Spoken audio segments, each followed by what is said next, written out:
ना ना ना, आप अपना ऑडियो मत ठीक कीजिए। वास्तव में मैं जो आपको दिखा रहा था वो माइम था। माइम क्या होता है ये अपने एक्टिंग लाइन के लिए आपको जानना बहुत जरूरी है। तो मैं इत्मीनान से बैठ के बताऊं।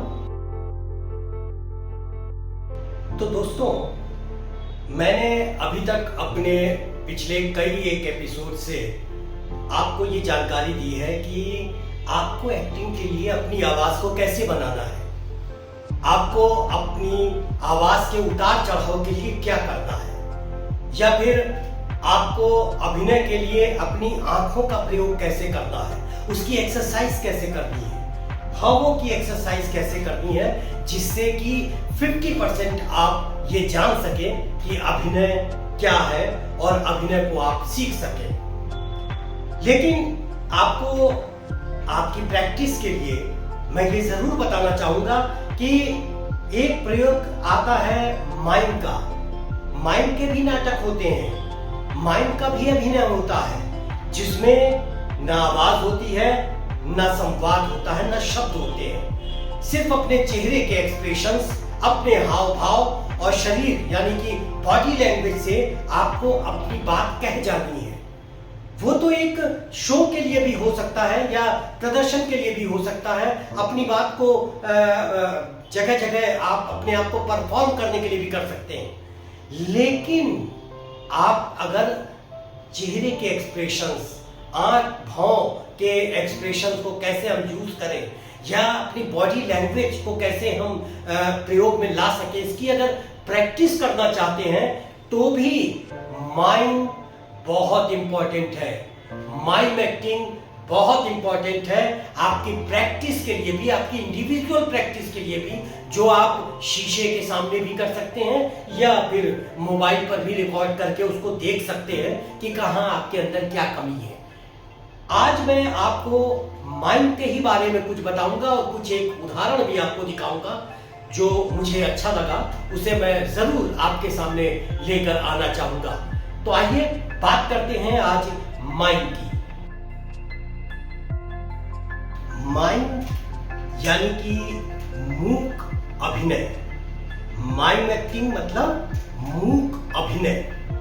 ये एक ऐसा परफॉर्मेंस होता है जिसमें कलाकार को आवाज और शब्दों के बिना अपने हाव भाव से, फिजिकल एक्टिविटीज से और फेस एक्सप्रेशन के माध्यम से कहानी या विचार को प्रकट करना होता है।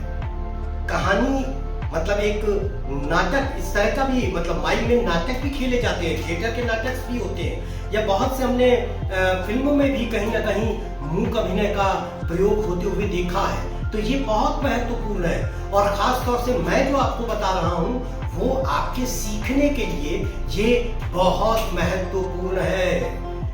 हमारी जो प्रैक्टिस है, उस प्रैक्टिस में अगर आप अपने चेहरे के हाव भाव या फेस एक्सप्रेशन और बॉडी लैंग्वेज को सुधार करना चाहते हैं तो माइम की प्रैक्टिस कीजिए घर पर, ठीक है।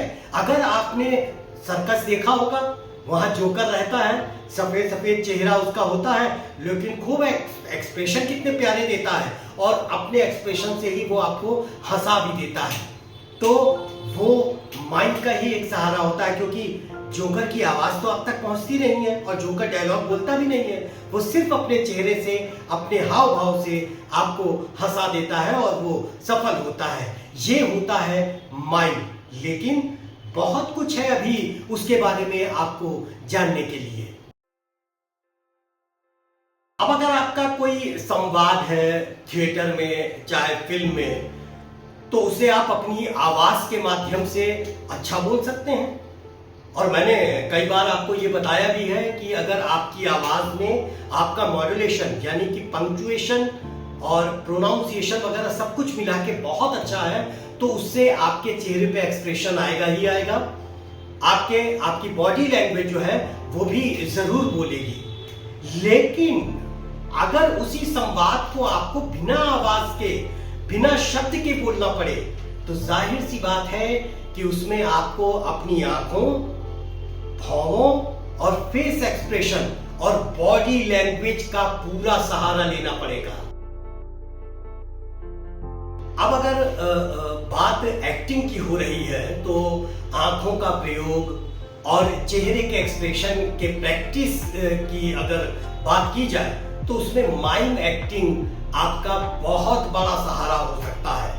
ये आप अकेले भी कर सकते हैं और अगर आपका ग्रुप ये कोई नाटक कर रहा है तो उसके माध्यम से भी कर सकते हैं। वो तो परफॉर्मेंस की बात हुई, हम प्रैक्टिस की भी बात कर रहे हैं। इसके लिए जरूरी है कि आपकी बॉडी लैंग्वेज, उस पर आपका पूरा कंट्रोल होना चाहिए अपनी बॉडी पर कि जब जैसे चाहें आप उसको मोल्ड कर ले, जैसे चाहें आप उससे अपनी बात को कह सकें। आंखों का एक्सप्रेशन इस तरह का होना चाहिए कि जो भी आप कहना चाहते हैं वो आप बड़े आराम से कह लें। और इसी के लिए मैं कह रहा हूं कि माइंड आपके स्वयं की प्रैक्टिस के लिए, इंडिविजुअल प्रैक्टिस के लिए बहुत जरूरी है। अगर आप इसको सीख लेते हैं तो आपके चेहरे पर, आंखों और भावों के जो ये भाव है या बॉडी लैंग्वेज, ये सारी चीजें आपका पूरा साथ देंगी।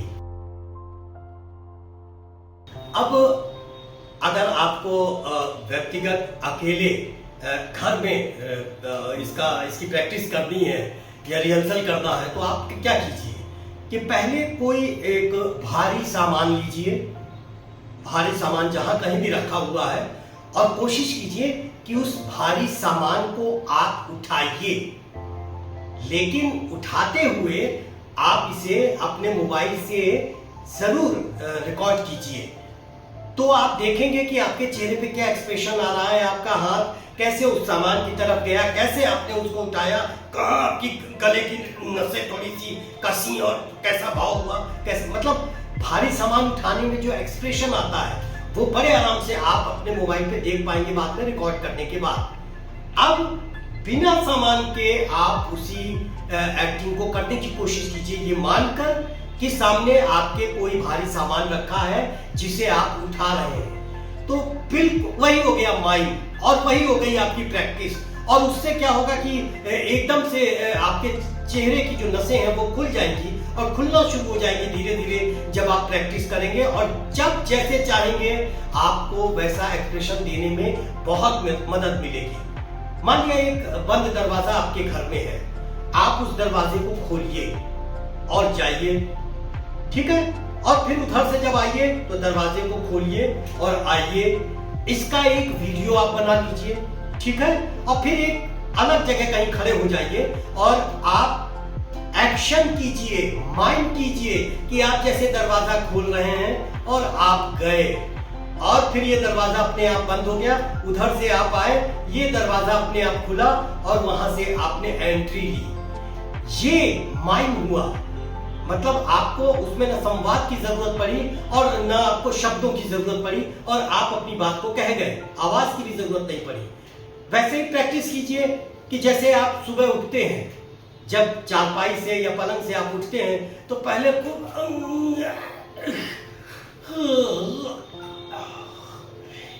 ये अंदराई लेते हैं। अब आप यहां से उठे, वॉश बेसिन पे गए, वॉश बेसिन पे जाके आप क्या करेंगे, वॉश बेसिन पे जाके आप शीशा जो सामने है पहले अपना ये मुंह बनाएंगे, उसमें देखेंगे कहीं कुछ गड़बड़ तो रात भर में नहीं हो गया मुंह पे। फिर उसके बाद आप ब्रश उठाएंगे, टूथब्रश, और उसमें फिर पेस्ट लगाएंगे। पेस्ट लगाने के बाद आप उसको करेंगे, मतलब अपने मुंह में टूथब्रश और पेस्ट के साथ आप अपने दांतों को मांजेंगे, ठीक है।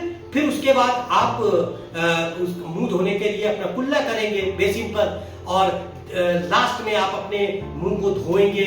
फिर तौलिया लिया, तौलिया से आपने उसको पोंछा, फिर एक बार अपने मुंह बना कर देखा कहीं टेढ़ा मेढ़ा तो कुछ नहीं हो गया। ये आदत होती है, आम आदमियों की भी आदत होती है, उसको देखेंगे और तब आप फ्री हो जाएंगे। अब इसको आप अपने माइंड में करिए, अकेले में करिए और सामने अपने मोबाइल को ही रख लीजिए, चाहे शीशे के सामने करिए। और ये सारी चीजें जो मैंने क्रम से आपको बताई हैं, अगर इसमें कुछ और भी क्रम आपका हो उसको भी जोड़ लीजिए और उसको बिना संवाद, बिना आवाज, बिना शब्दों के आप व्यक्त कर लीजिए। ये आपकी बहुत बड़ी प्रैक्टिस होगी और मान के चलिए कि इससे आपकी आंखों, आपके भाव और आपके चेहरे के जो एक्सप्रेशंस हैं और साथ में बॉडी बॉडी लैंग्वेज जो कहा जाता है कि आपके शरीर की से वो भाषा निकले, वो मतलब निकले जो मतलब आप व्यक्त करना चाहते हैं, वो सारी चीजें निकलेंगी। लेकिन ये प्रैक्टिस के ऊपर है और आपको प्रैक्टिस करनी पड़ेगी अपने लिए। माइम एक्टिंग एक अच्छा कलाकार बनने के लिए जो जो चीजें ज्यादा जरूरी होती हैं, आवश्यक होती हैं, फेस एक्सप्रेशन, बॉडी लैंग्वेज और आवाज को और शब्दों को बस किनारे छोड़ दीजिए, वो आपको मास्टर बना सकती है और आप एक दिन बहुत अच्छे कलाकार बन सकते हैं, ये शैलेश प्रॉम्प्टर कहता है। क्योंकि देखिए, सबसे पहले मैंने आपको आवाज पर आपके जोर दिया था कि आप अपनी आवाज को बनाइए, अपनी आवाज के उतार चढ़ाव को देखिए कि कैसे आप उतार चढ़ाव कर सकते हैं। फिर मैंने आपके आंखों और भावों के एक्सप्रेशन पे ज्यादा ध्यान दिया और अब मैं जो चीज ये बता रहा हूं, ये छोटी छोटी कुछ एक चीजें हैं जो आगे भी मैं आपको बताता रहूंगा। जब आपको मैं पूरी तरह से फिजिकल एक्टिंग के बारे में भी बता ले जाऊंगा, तब मैं अपने तीसरे यानी कि आहारिक पे आऊंगा और उसके बारे में आपको बताऊंगा। लेकिन स्टेप दर स्टेप माइम, बहुत से लोग मूवी में काम करने के लिए माइम का नाम तक नहीं लेते हैं। अरे अगर चेहरे पे एक्सप्रेशन नहीं है, आंखों का भाव नहीं है, भावें अगर सहारा मेरा नहीं दे रही है और बॉडी लैंग्वेज अगर नहीं है, तो मैं मूवी में कैसे काम करूंगा। ठीक है कि वहां कट टू कट का माध्यम होता है और बड़े आराम से हम समझ के और समझा के कर सकते हैं, लेकिन ये सारी चीजें गुण तो मेरे अंदर होने चाहिए। अरे अगर आप क ख ग घ अगर नहीं याद करेंगे तो कैसे आप शब्द बना लेंगे अगर अक्षरों को ही नहीं याद करेंगे, और अगर शब्द नहीं बनाएंगे तो फिर वाक्य कैसे बना लेंगे, कैसे पैराग्राफ बना लेंगे। तो जो बेसिक चीजें हैं इन पर आप बिल्कुल ध्यान दीजिए और मैं विशेष रूप से ये कोशिश कर रहा हूं कि आपको ऐसी ऐसी चीजें मैं बताऊं जो व्यक्तिगत रूप से आप अपने घर पर किसी भी रूप में आप रह के अपनी तैयारी कर सकते हैं, अपने आप को व्यक्तिगत रूप से तैयार कर सकते हैं। देखिए, बहुत बड़ा सहयोगी होता है परिवार। परिवार के सामने इस माइंड को आप करके दिखाइए, उनको भी खुशी होगी कि अगर मेरा बच्चा जो है वो एक्टिंग लाइन में जाना चाहता है तो देखो ये कितनी अच्छी अच्छी चीजें कर रहा है। क्योंकि अगर आपको आपके परिवार का साथ मिल गया तो आगे आपको ईश्वर की दया से बहुत अच्छा रास्ता आपके लिए बन जाएगा और भविष्य आपका उज्जवल हो जाएगा। तो बच्चों, इसी के साथ शैलेश प्रॉम्प्टर को आज का ये एपिसोड बस यहीं खत्म करने की कोशिश कीजिए, इजाजत दीजिए, क्योंकि आगे भी हमें आपको बहुत अच्छी अच्छी चीजें बतानी है और ये बड़ी छोटी छोटी ऐसी चीजें हैं जिस पे सबका ध्यान नहीं जाता है अभिनय सीखने के लिए, एक्टिंग के लिए, कैरियर बनाने को। तो मैं आपको जरूर टोक टोक के आपको बताऊंगा कि देखिए इन सब चीजों पे भी ध्यान दीजिए जिससे आप परिपक्व बने पूरी तरह से। तो अगले एपिसोड में एक बार फिर शैलेश श्रीवास्तव आपके समक्ष होगा, शैलेश प्रॉम्प्टर आपके समक्ष होगा। तब तक के लिए हमें आज्ञा दीजिए। नमस्कार।